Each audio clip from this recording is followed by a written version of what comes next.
coming to you from the 2025 Hamvention in Xenia, Ohio at the Greene County Fairgrounds for Icom Radios in Action, amateur style.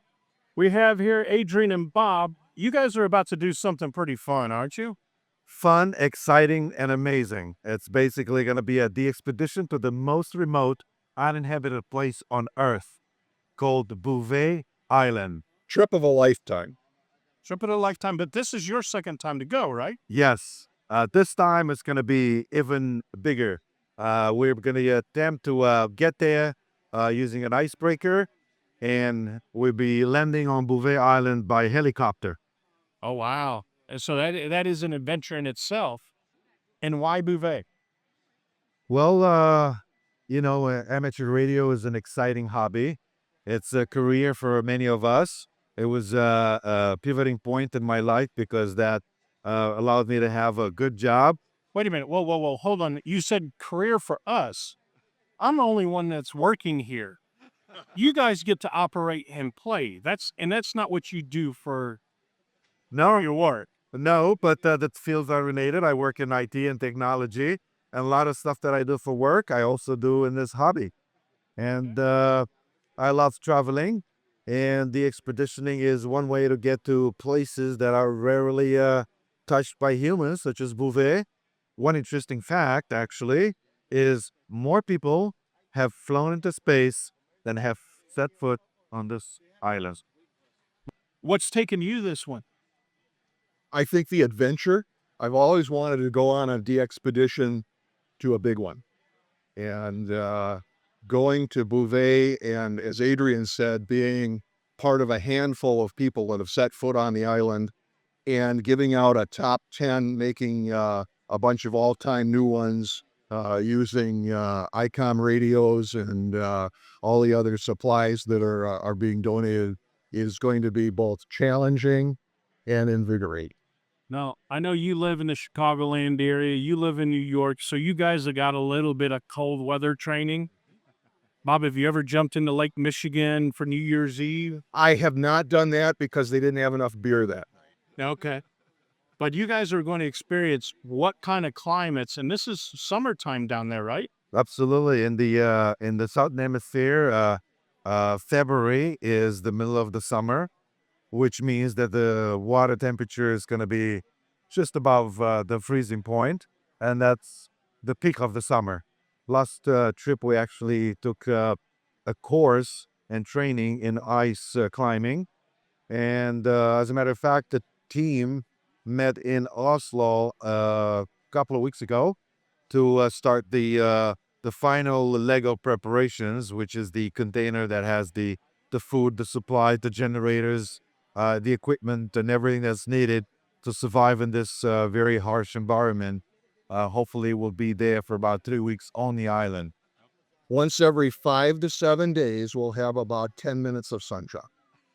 And that's what we're praying for is low winds and storm periods that either bypass us completely or come right in the middle of the expedition. Because obviously with the higher winds that can happen during a storm there, they'll reach 50 to 75 miles an hour.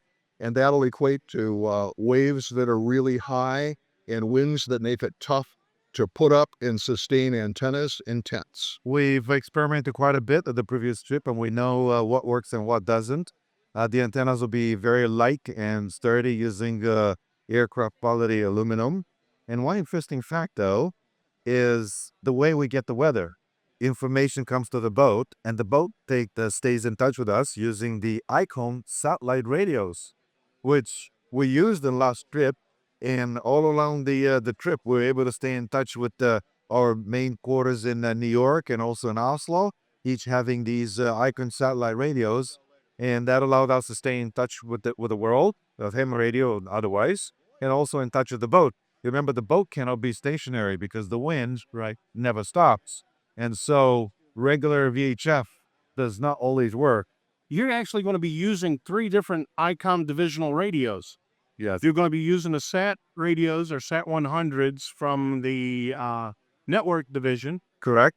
You're going to be using Icom Marine VHF, Yeah, the main ones. maybe some Marine single sideband along the way. Which we're gonna have 16 Icom radios, an all-out Icom display of radio power. Believe it or not, we will have two separate camps, and each camp will have Icom 7610 radios and also Icom 7300. All the QSOs that we're going to be making will be coming out of Icom radios. That is excellent news. Now, is it going to be a CW tent versus a sideband tent? Well, the tents are arranged in such a way so basically every radio can do every mode possible, but depending on the propagation, we might decide, okay, this camp it now focuses on Europe and this one in North America, or might say, okay, this one is now doing SSB and the other one CW or FT8. So basically, we're gonna adjust on the fly depending on the propagation.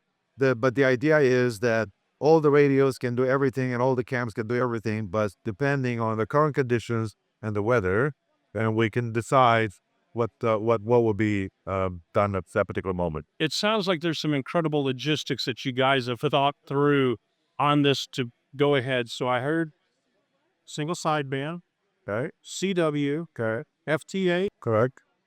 We also are going to have satellite for the first time in satellite radio, and we're going to attempt other modes and bands depending again on the weather. That's where we have to work around it and not against it, as we learned last time. Excellent. Wow, that sounds like it's going to be an incredible adventure. I appreciate you taking Icom along with you. You know, the helicopter can take almost 1 ton of equipment at a time, and in a 2-hour window, good weather window that we encounter quite often on Bouvet, a helicopter can make 4 or 5 trips, which means that we're going to be all out there. Krasi K1 Lima Zulu and his radio team will be in charge of the design of the radio equipment. And as you know, he's in love with the Icom radios. That's his superstation there in Maine. And that was a key thing, the superstation, K1LZ. I mean, he understands how to get multis going. Absolutely. So, just mentioning his name and, the fact that we're going to be 24 operators on the islands, that basically should suggest a really significant number of... We're pretty serious about it. We're going to be doing really big. Remember, this is going to be the biggest DX-pedition ever, especially because it's huge budget. And obviously that's related to the fact that we hired an icebreaker to get to Bouvet. This time, the trip is going to be just about 7 days. To make all this happen, you guys also get support from the amateur radio community. Absolutely. So those that are watching this, if they want to help, they want to contribute, how do they do that? Well, it's very simple. Remember, the call sign of the DX-pedition is 3Y0K, and our website is 3Y0Kilo.com. And the website has a lot of interesting information, has pictures, details of what's going to happen. And most importantly for us, it will give you the ability to everyone to support this project to make it successful, to help make it successful. So there you all have heard it. Support this great effort. It's not something that is inexpensive. It's a major undertaking, but we are going to be doing our best to get on the air and give everyone that needs it a new one from Bouvet. But more importantly, the budget is so the operators arrive there and arrive back home in the most efficient, most safe way possible. Yeah, that's correct. The reason these expeditions take 2 or 3 years of logistics and complex setup is because you have to think of all the details, think about backup plans to keep the team safe and bring them back home successfully and with good results. Thank you guys for stopping by at the 2025 Hamvention in Xenia, Ohio. I greatly appreciate what you guys do for the hobby. This is a very exciting DX-pedition. that a lot of people, this will be another new one for them in the logbook. Thanks for your support, mate. Thank you, Icom, for being a major sponsor for this incredible undertaking that will be going into the history books.